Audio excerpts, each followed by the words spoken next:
In 1 year, I spent $2,776 in unexpected car repairs. It was so stressful. Hopefully you don't have as bad of luck as I did, but if you did, how would you pay for those expenses? Let's say you swipe a credit card with 18% interest and only pay the minimums. Your bad year would then take you 29 and a half years to pay it off. You'd ultimately spend $6,724 in interest. This is why I am such an advocate of having an emergency fund. Today, we're going to talk about exactly what an emergency fund is, why you need one, how much to save for, how to save for an emergency fund, and where to put your emergency fund savings. Why, hello, my yellow groupers. I'm Carly, a finance grad and the creator of Best Money Class Ever, where I teach how to pay off debt in 36 months or less, invest to retire a millionaire, and stress less about money. Grab a seat. I'm about to spill the financial tea. Are you ready for it? What exactly is an emergency fund? Let's take it from the top. An emergency fund is, simply put, savings for an unexpected expense. Here are common emergency expenses. First off, we have car emergencies or repairs, health, which would be medical or dental. This could be surgeries or unexpected hospital stays, accidents or injuries. Job loss is a big one on everyone's mind right now. Family emergencies. So for example, if you have a grandparent who is sick and then last minute you need to fly to see them, or there is unfortunately unexpected funeral expenses. A big thing that comes up for people is an unexpected tax bill. And of course, we have pet emergencies. Here is why you need an emergency fund. A report by Forbes showed that 63% of Americans don't have enough savings to cover a $500 emergency. Another report shows that 67% of Americans are living paycheck to paycheck. Quick question for you. Do you feel like you are a magnet for things going wrong? If so, I can totally relate. It started back in my college days when I was 19. I got bit by a tick and I got Lyme disease. At the time, I didn't even know what Lyme disease was, but let me tell you, it was not fun. Luckily, I caught it early. I got IV antibiotics and had to take some time off school, but I am fully recovered. From that experience, though, I just learned that as much as I freaking love plans, there are things in life that you just simply cannot plan for. Not to be negative Nancy over here, but something in your life is going to go off course and, people get sick, cars break, people lose their jobs, accidents happen, and all those things really take an emotional toll on you. They're stressful, and it's even worse when you don't have the finances to back it up. Instead of swiping a card or tapping into retirement savings, make yourself recession proof, give yourself credit, save 3 to 12 months of expenses for a rainy day. So when life comes at you are prepared. How much do you need to save for an emergency fund? Common advice you might see out there on the internet is to save $1,000 for a starter emergency fund, a 3-month fund, a 6-month fund, or 12 months. So what is the deal? How much do you actually need for an emergency fund? First, there is a basic formula for how you can calculate how much you need for your emergency fund. It is quite simple. What you'll want to do is take the number of months you're saving for and multiply it by your expenses. For the number of months, typically that would be 3 to 12 months. And then your expenses, that's not actually how much you earn. That is your basic cost for living. When you multiply these two things, you will get what I like to call your emergency number. Kind of like your sleep number. You may have heard those mattress commercials where they're like, what's your sleep number?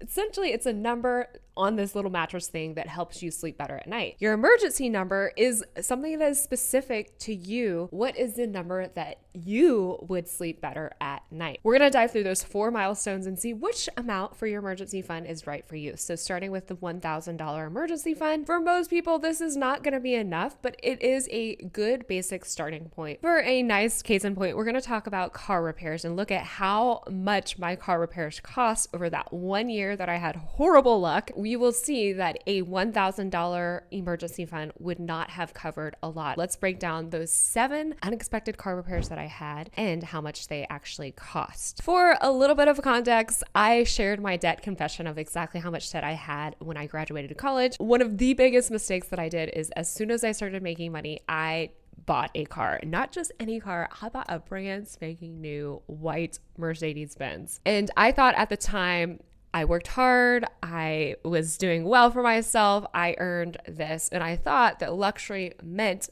better quality. Not the case. So looking at how much these car repairs, to keep in mind this, at this point, the car was about 7 years old, so not too old. And what I learned very quickly is luxury does not last longer, or is not better. And then when you do need to repair it, it costs more. Here's the breakdown of how much those repairs were within 1 year. The first repair that I had was miscellaneous. It was something small. It was $68.86. Then I got the check engine light again, and it was an intake manifold rotor control. That one alone was $13.94. Unfortunately, a $1,000 emergency fund for that would not have been enough. Then I had a flat tire that was $112. And then I get into the car again. Emergency light goes on. It's the crank valve that costs $684. I had a minor windshield wiper situation that was $37.48 to replace. And then boom, car wouldn't start. Battery died, $182. And then final, entering the year hot. Literally, the thermostat did not work anymore. So that was $301. All in all, that was $2,776. Again, this is case in point. $1,000 emergency fund ain't gonna cut it. When determining your emergency number or how much you should save for an emergency fund, you also need to look at if you are a homeowner. So for example, some basic home repairs can easily cost $1,500 to $2,500. For example, if the HVAC needs a repair or there's a roof that's leaky, boom, right there, you've got thousands of dollars that you're going to have to cash flow. Another thing to consider with your emergency fund is looking at your health insurance plan and looking at that deductible or out-of-pocket max that you have for the year. A lot of plans have these deductibles. They can be on the lower end, like $1,000,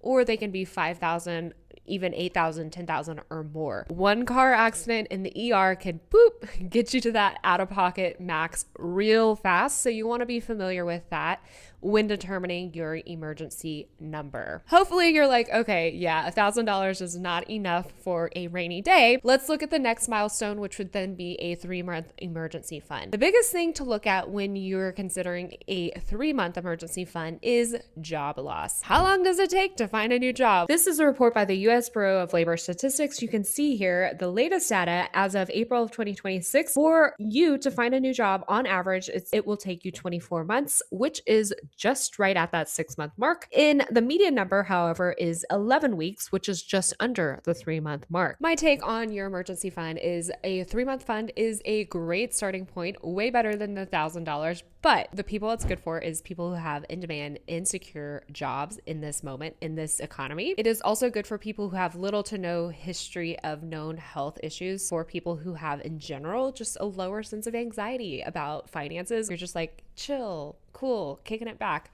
3-month fund might be for you. It is also good for double income households. So if one person does get laid off, for example, you do have the other income still coming in to kind of support and cover your basic costs. Let's talk about the 6-month emergency fund. A 6-month emergency fund, in my opinion, is good for most people. For most people, as the data says, even in this economy with job market losses and all the things, a 6-month fund will cover your job search. It can cover plenty of larger home emergencies or health emergencies as well. There are some people, though, that I do recommend a 12-month emergency fund, and you don't hear about this as much, but I am a fan of having a larger emergency fund.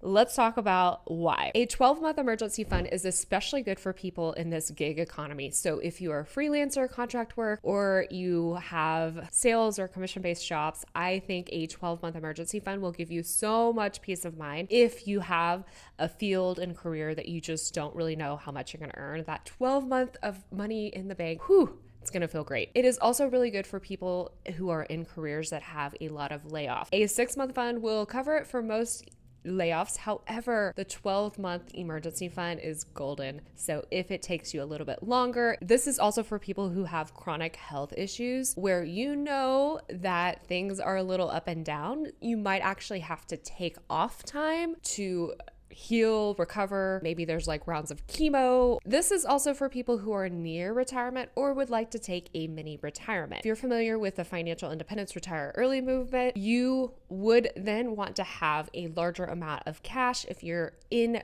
early retirement. So if the stock market does go down, you wouldn't have to withdrawal when the market is down, and you can live off of the cash reserves. The 12-month fund is also great for people who are just prone to more anxiety. If you get worried and kind of worked up and you just have one of those things where you're just like, oh, stress, money, finances, a 12-month fund would be for you. When determining your emergency fund number, a big thing is, what are your basic costs to live? As in, if you lost your job, your ability to work with a health crisis, in general, what do you need to cover your cost of living? So this can vary completely from person to person, and there are a few things to take note. Your expenses and what you would need to live off of if you lost your job is actually a lot lower than you think it would be. For example, when you're calculating this, you're going to take your gross income, and then we want to look at what you are bringing in after taxes and deductions. And another thing to note is, if you lost your job, that's when you would actually pause retirement savings or charitable givings and tithing to church or organizations, and minus how much you're paying in debt right now. Why do you need to calculate your expenses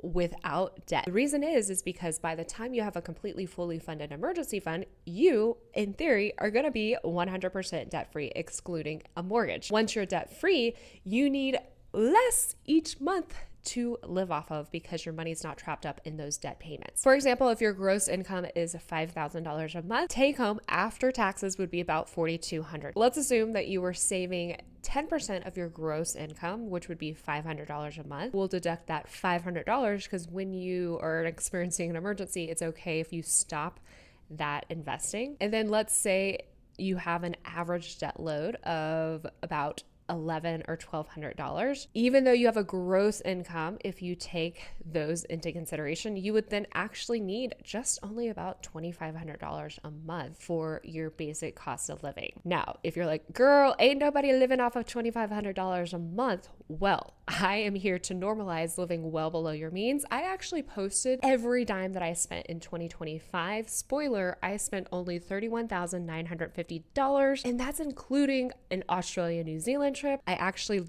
lived full-time in an RV, sold the RV, and furnished an entire apartment. I also had an RV expensive repair. I had to get a whole new AC that was like $1,000 there. And still, with all of that, my entire expenses were just under $32,000, which is not much more than the $2,500. And in March of this year, I only spent $2,217. So take that, inflation. Life does not have to be expensive. Make sure to subscribe if you want to be de-influenced, to learn how to live large while living within your means. In terms of this basic example, therefore, your emergency number, or how much you would calculate for an emergency fund, would then be, we'll say 6 months times $2,500, or that would be $15,000 for a rainy day. I know you're thinking, wow, that would be amazing to have thousands of dollars just for an emergency, but how in the world do you save for an emergency fund? And also, what to do if you have debt? What about investing? What about balancing buying a home or a car? Here is the exact order of operation that I recommend tackling this with an exact example. If you're new around here, I am the creator of the finance plan. The finance plan is the roadmap that you've been looking for with money. It is your step 1, 2, 3, and 4 with money. As a quick replay, step number 1 with the finance plan is to save 10%. If you're currently paying off debt, you'll do 5 of that towards a starter emergency fund, 5 towards retirement. We want to get the emergency funds rolling in the back burner because like $1,000 ain't gonna cut it. And then we also do want to make sure, time is money, we want to make sure you are investing and you are taking advantage of things like a company match. Step number 2 with the finance plan is to pay off all of your debt within 36 months or less.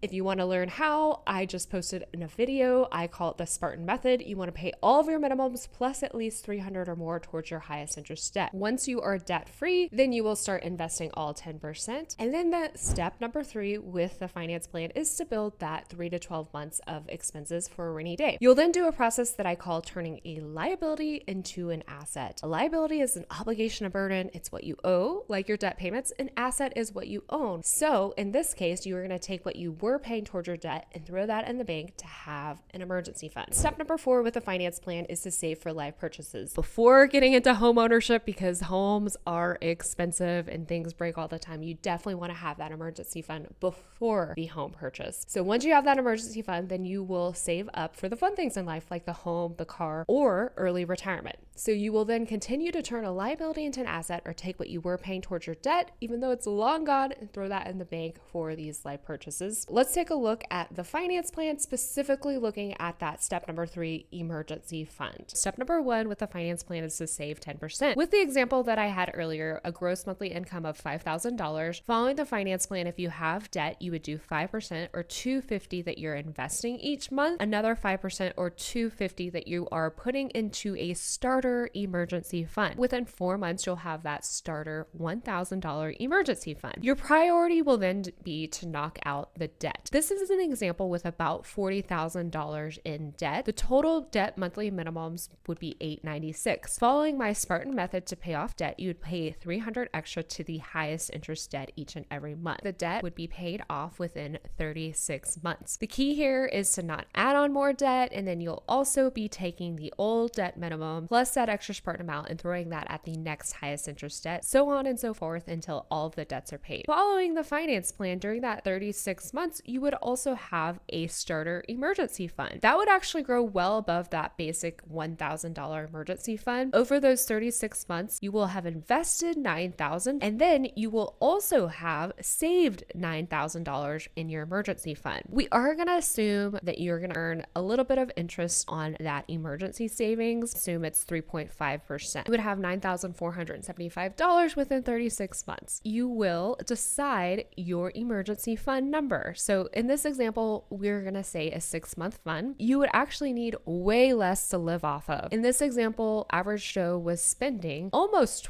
$1,200 a month towards debt. Once he's debt free, you no longer need that cost of living. So that gives you way more buffer in your budget, and you would need a much smaller emergency fund. In this case, is 6 months times the monthly spending of $2,500 for the just basic cost. So you would have a total emergency fund of $15,000. We are assuming you're starting with absolutely nothing in emergency fund savings today. Again, while paying off debt, you will have a starter emergency fund of $9,475. When you are debt free, then you will have just $5,525 left. If you do my signature process of turning a liability into an asset, even though those debt payments are long gone, that $1,196 that you were paying towards debt, if you throw that in the bank, within 5 months of being debt free, you will have a complete $15,000 emergency fund. And then step number 4, you can save up for the fun things in life, like a home, car, or you can go for early retirement. In the $1,196 that you were paying towards debt, you can throw that to retire early. By the way, if you want to start the finance plan, you can grab the financial day planner. It's a day planner and financial plan in one. It is an all-in-one tool to help you manage your money. It comes with a personal finance mini course. You can grab that. The link is in the description below. Now you know how to save for an emergency fund and why it's so important, but where should you keep that emergency fund? There are a ton of options. There's your bank account, there's a savings, money market, high yield savings, there's certificate deposits. There's also, should you invest? The biggest thing with an emergency fund is you want to make sure it is there 100% for an emergency. So as tempting as it is, you might want to invest. Historically, in the long run, the stock market earns about 10%. You're like, I want my money to grow and work for you. But obviously the stock market is not guaranteed. We do want to completely cross out the idea of having your emergency fund in the stock market. You want it there for sure. You want something FDIC insured, which means it's federally backed by the government if the bank fails. Let's look at some data points on what savings rates are earning, money markets versus high yield savings versus CDs, to help you make this decision. This is data provided by the FDIC. The national average for a savings account is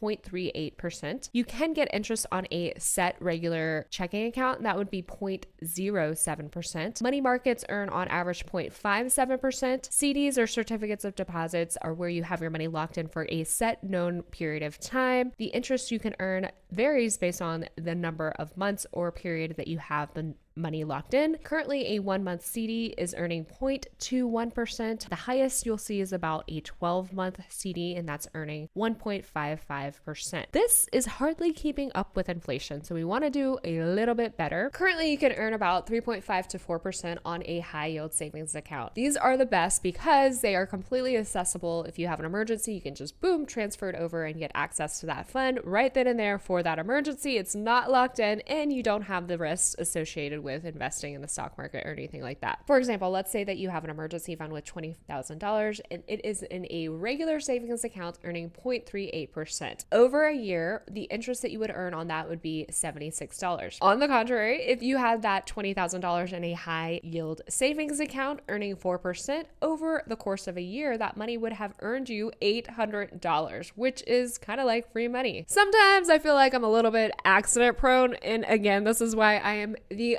biggest fan of having an emergency fund. Make yourself recession proof, give yourself credit, save 3 to 12 months of expenses for a rainy day. Life happens. You want to stay ahead of it financially when you plan for the things that you simply can't plan for. Instead of getting overwhelmed, an emergency fund is a huge part of any financial plan, and that's why it's step number 3 with the finance plan. In this economy, you more than ever need an emergency fund. I want you to determine exactly your emergency number or how much you want to have in the bank for a rainy day. And if you want to see exactly how long it'll take for you to get that emergency fund, make sure and download the Financial Day Planner, which is linked in the description below. You can start the finance plan today. I am here to hype you up. Now it's time for a best money class ever money win. This one is a good one, especially if you're kind of like overwhelmed and you need just a process. You need a system. You need a plan that works. With money, especially emergencies, it's not really about the numbers. It's a feeling. It's a feeling of control, feeling of peace. And so this is a great one. So she writes in, "Thank you so much, Carly. This is such a great process. I feel so much more grounded now,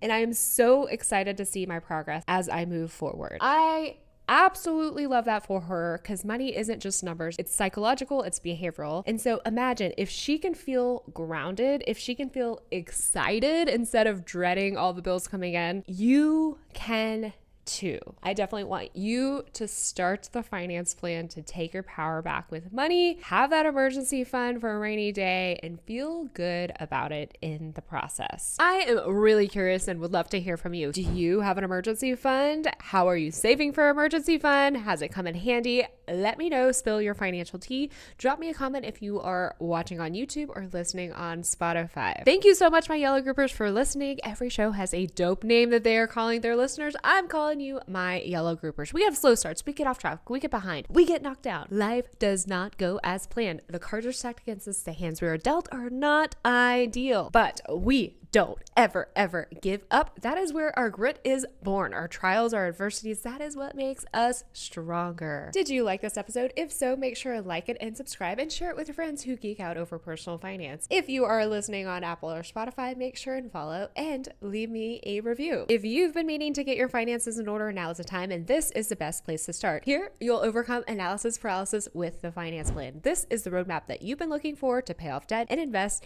even if you have no idea where to start and you're living paycheck to paycheck. Are you tired of figuring this money stuff out on your own? You don't need to spend a lifetime stressed about money. You can turn things around in a month, and I will show you exactly how. Best money class ever, my live and virtual personal finance class, starts soon. Think of me as your personal finance consultant to help you get the results that you want. Want in? You can take the intro to class for free. Head on over to bestmoneyclassever.com or the link below to save your spot. You'll instantly get a free 20-page downloadable guide to start the finance plan. As always, remember, you only live once. Be smart with your money now. I will catch you later. Bye.